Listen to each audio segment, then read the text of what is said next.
kita lanjutkan materi kita di materi fikih ya Pak ya, bukan materi psikologi Islam. Materi fikih kita di bulan Agustus, kebetulan kan saya ini bulan-bulan genap ya Pak ya. Kemarin bulan Oktober berbicara secara generalnya, tapi di bulan Agustus itu kita sudah sampai bagaimana kita mempraktekkan tentang sholat itu sendiri yang diawali dari niat, itu di bulan Agustus.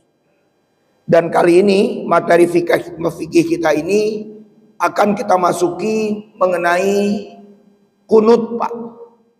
Nah, sehingga masalah kunut ini banyak yang disalahpahami oleh kita, seakan-akan kunut itu adalah perbuatan bid'ah, ya, perbuatan yang tidak ada dalilnya. Itu pemahaman yang sangat keliru untuk kita bisa ambil kesimpulan bahwa kunut itu adalah bid'ah. Dan yang kedua, inti dari pembahasan kita ini adalah bagaimana kita tetap bisa berada di dalam sebuah perbedaan, tetapi perbedaan itu tidak menjadikan kita itu melemah sehingga akhirnya bisa dipermainkan.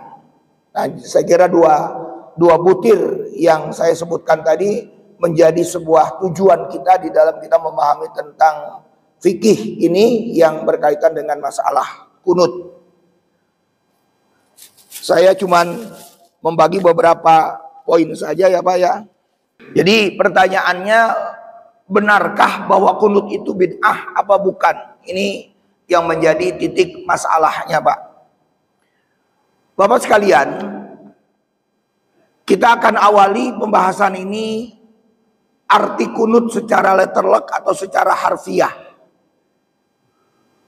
Kunut yang secara arti harfiahnya adalah doa atau taat atau ibadah.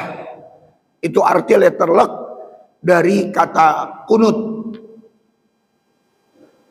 Kemudian para ulama fikih memberikan definisi atau ta'rif kunut secara syariat, secara syara, secara ilmu agama.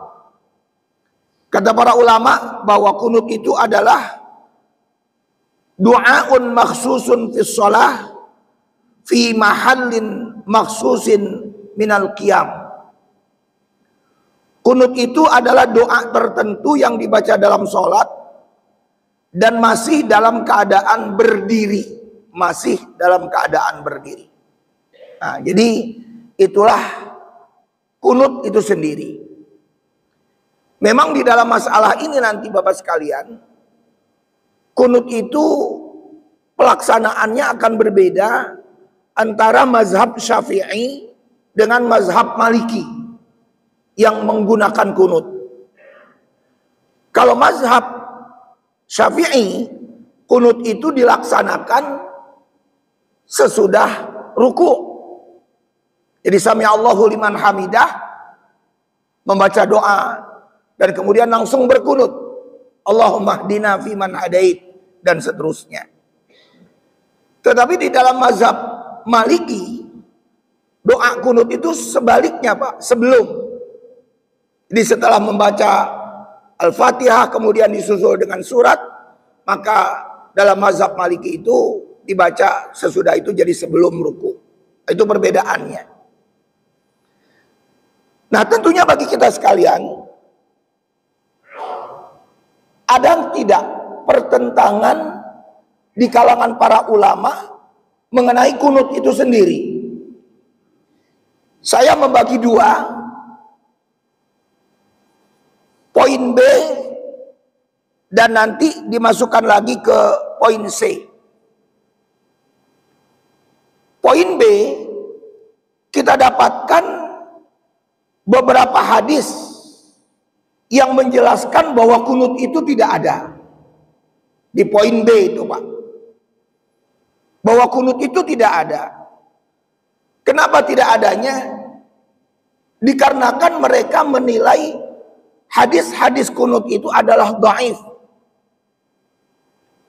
Ya, kalaupun itu dilaksanakan oleh Rasulullah Shallallahu Alaihi Wasallam, kunut itu hanya sebulan saja dilakukan oleh Rasulullah Shallallahu Alaihi Wasallam, yang berkaitan dengan beberapa utusan atau duta-duta Rasulullah yang diutus ketika itu kemudian dibunuh. Tetapi itu dipersoalkan oleh para ulama. Hal yang ditinggalkan oleh Rasulullah Shallallahu Alaihi Wasallam itu berkaitan dengan kunutnya adalah kunut nazilah. Tetapi dalam kunut subuh Rasulullah Shallallahu Alaihi Wasallam tidak meninggalkannya, bahkan dilakukan sampai akhir hayat Rasulullah Shallallahu Alaihi Wasallam. Nah, jadi di sini perbedaan dari sisi melihat konteks hadisnya, Pak. Tapi bagi mereka yang mengatakan atau berpendapat kunut itu tidak ada, dengan alasan bahwa kunut itu sudah ditinggalkan oleh Rasulullah. Tetapi ulama yang menggunakan kunut yang ditinggalkan oleh Rasulullah SAW itu adalah kunutnya kunut nazilah. Nah, begitu permasalahannya. Nah, sekarang kita lihat hadisnya, Pak. Di poin B, Nabi SAW tidak berkunut. Hadis pertama dari Abu Malik Sa'ad ibnu Tariq al-Ashja'i yang diriwayatkan oleh Imam An-Nasai. Bisa kita kutip hadis ini ada di dalam kitab hadis yang bernama Sunan An-Nasai. Qala shallaitu khalfa Rasulillah sallallahu alaihi wasallam falam yaqnut wa shallaitu khalfa Abi Bakrin falam yaqnut wa shallaitu khalfa Umar falam yaqnut wa shallaitu khalfa Utsman falam yaqnut wa shallaitu khalfa Ali falam yaqnut summa qala ya bunayya innaha bid'ah. Jadi seorang bapak pada saat itu ditanya oleh anaknya bagaimana tentang masalah kunut itu. Dijawab oleh seorang bapak di sini, saya sholat di belakang Rasulullah Shallallahu Alaihi Wasallam itu ternyata Rasulullah tidak berkunut. Saya sholat juga di belakang Abu Bakar, di belakang Umar, di belakang Utsman, di belakang Ali, dan mereka semua juga tidak berkunut. Bahkan dikatakan oleh si bapak tadi bahwa kunut itu adalah bid'ah. Nah, itu satu poin, Pak, kita dapatkan dalam hadis ini yang menyatakan bahwa kunut itu tidak ada. Kemudian hadis yang kedua memperkuat bahwa kunut itu tidak ada, yang berasal dari Anas radhiyallahu an yang diriwayatkan oleh Ibnu Khuzaimah. Ya, ini nama kitab hadisnya Sahih Ibnu Khuzaimah. Anna Nabiyya sallallahu alaihi wasallam kana la yaqnutu illa idza da'a liqaumin aw da'a ala qaumin. Sesungguhnya Nabi Shallallahu Alaihi Wasallam tidak membaca kunut kecuali apabila mendoakan baik untuk suatu kaum atau mendoakan celaka bagi suatu kaum. Nah, jadi ini kalau kita lihat di sini juga isinya juga sebetulnya kunut itu ya ada gitu, Pak, intinya berdasarkan hadis ini. Kemudian yang ketiga, hadis yang ketiga yang berasal dari Anas radhiyallahu an yang diriwayatkan oleh Imam Al-Bukhari dan Imam Muslim, Rasulullah SAW, anna Nabiyya sallallahu alaihi wasallam qanata syahran ba'da ruku'i yad'u ala ahya'in minal arabi summa tarakahu. Sesungguhnya Nabi Shallallahu Alaihi Wasallam berkunut itu dilakukannya sesudah ruku. Dan pada saat itu Rasulullah SAW juga mendoakan celaka bagi beberapa daerah Arab kemudian meninggalkannya. Nah, jadi kata-kata meninggalkannya kita garis bawahi itu di situ, Pak. Nah, jadi Bapak sekalian, dari hadis-hadis ini sehingga ini dijadikan sebagai pendapat dari mazhab Hanafi, di mana mazhab Hanafi itu tidak melakukan kunut.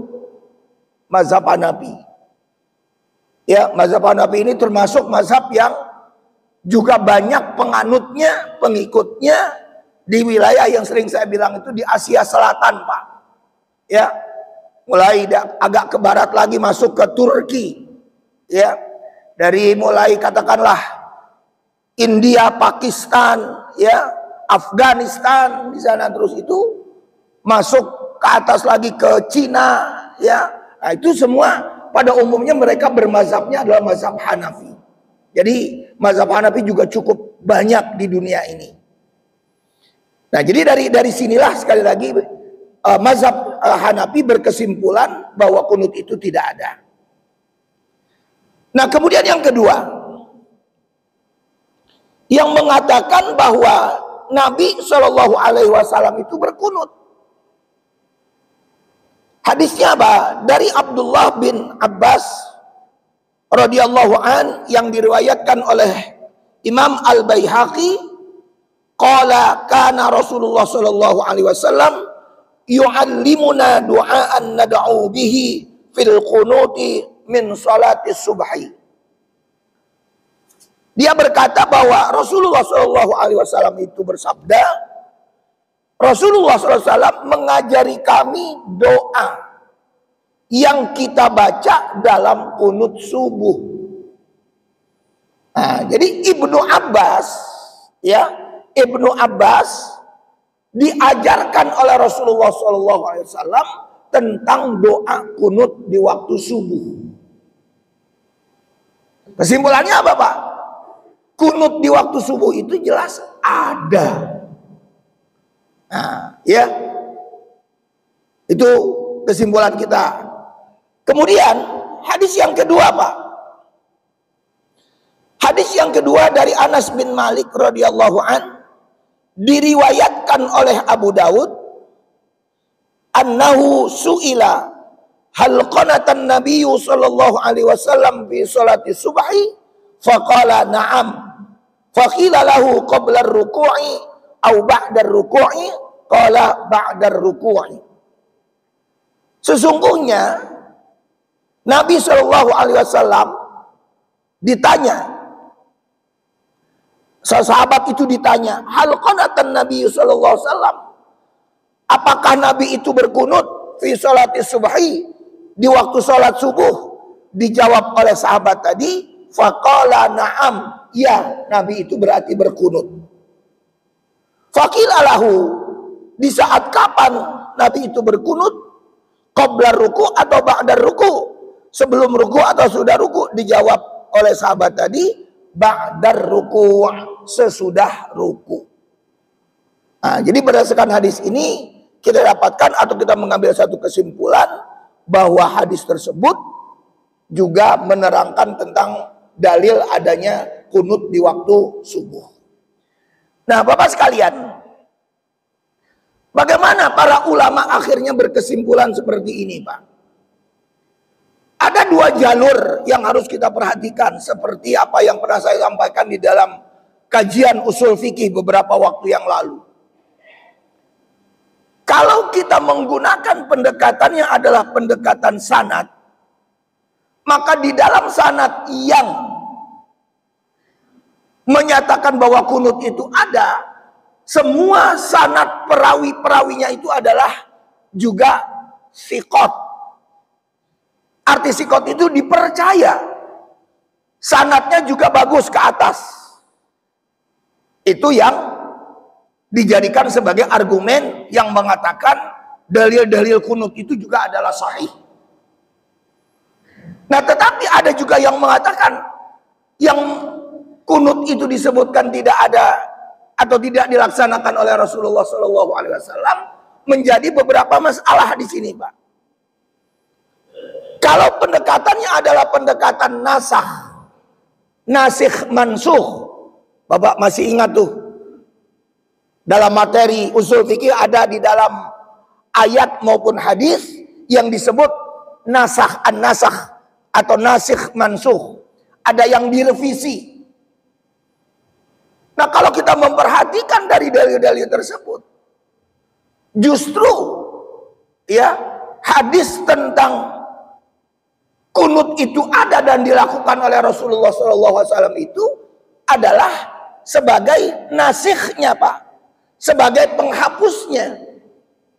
Yang dihapusnya itu justru adalah hadis yang mengatakan tidak ada kunut.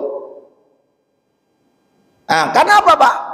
Dulu sudah saya sampaikan, hadis yang disebut nasikh, penghapus itu datang belakangan bila dibandingkan dengan hadis yang dimansuh atau yang dihapus. Ya kan logikanya kan begitu, Pak, ya. Penghapus harus datang belakangan dibandingkan dengan hadis yang dihapus. Nah, jadi justru yang penghapusnya ini datang memang belakangan, yang berkenaan dengan apa? Ibnu Abbas, anaknya Abbas itu diajarkan oleh Rasulullah SAW di dalam sholat subuhnya demikian, yaitu melakukan doa kunut. Ya, walaupun nanti akhirnya dari perdebatan-perdebatan yang menggunakan metode-metode pendekatan sanad, saya bilang tadi, dengan pendekatan nasikh mansuh ini, ya akhirnya juga nggak ada titik temunya, Pak. Pada kesimpulannya nanti memang ya jelas terbagi dua lagi, ada yang berkunut dan ada yang tidak. Nah, jadi dari cara seperti itulah yang memang akhirnya terjadi di kalangan para ulama, perbedaan-perbedaannya. Kemudian Bapak sekalian, kita masuk kepada hukum membaca kunut subuh di lembar kedua, ya Pak. Mazhab Hanafi tidak disunahkan membaca kunut dalam sholat subuh, bahwa hukumnya tidak dinasakh, tidak direvisi. Yang saya sudah sampaikan itu tadi, Pak. Jadi menurut mazhab Hanafi, hukum kunut itu tidak dinasakh. Jadi jelas kalau memang itu tidak ada, ya tidak ada. Tapi kalau kita lihat hadis, antara hadis yang saya kelompokkan tadi, Pak, ternyata ada apa, Pak? Ternyata ada ta'arud. Di satu sisi Nabi mengatakan berkunut, di sisi lain Nabi tidak berkunut. Kan ta'arud namanya itu, Pak. Ada pertentangan. Nah, dulu metode yang pernah saya sampaikan, bagaimana kalau ada dalil yang bertentangan itu, dengan cara-caranya yang pertama adalah dengan menggunakan yang kita sebut tadi metodenya metode nasikh mansuh. Ya, metodenya seperti itu. Nah, untuk bisa melihat nasikh mansuh ini, mana dalil yang duluan, mana dalil yang belakangan datang. Nah, itu harus dilihat seperti itu.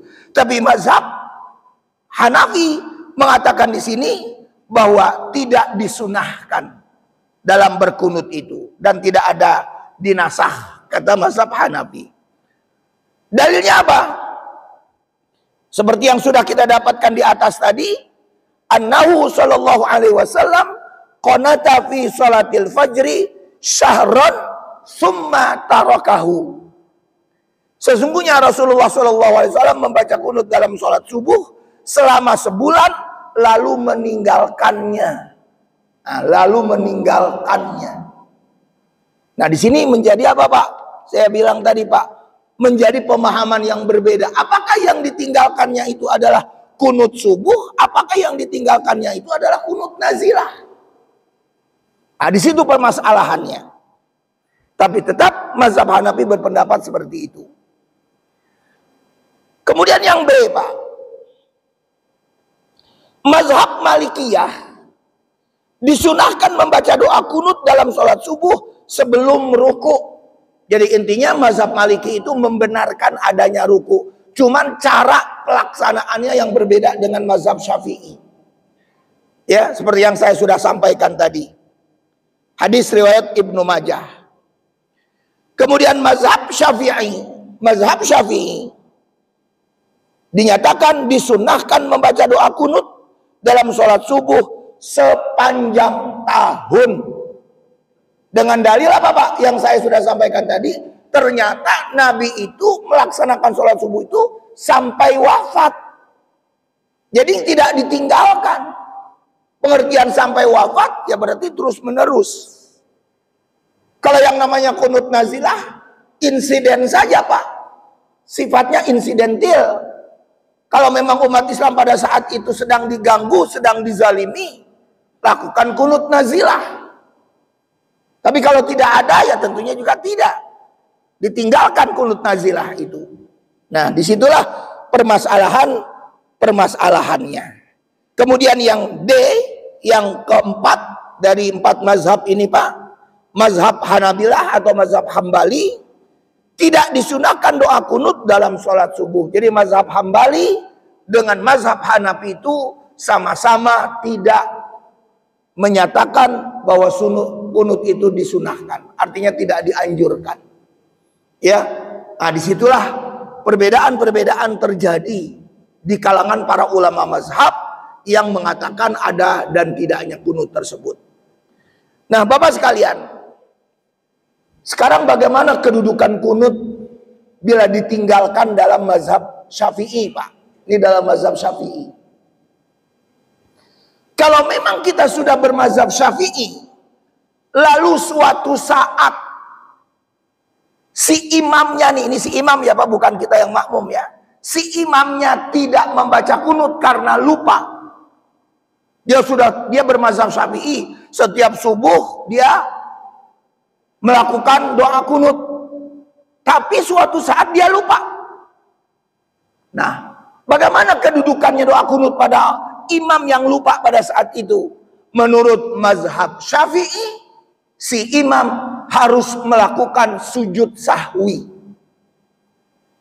Nah, padahal sunnah. Nah, kenapa? Nah, ditanya lagi dalam perkara masalah ini. Di dalam mazhab Syafi'i itu dibagi pengertian tentang sunnah.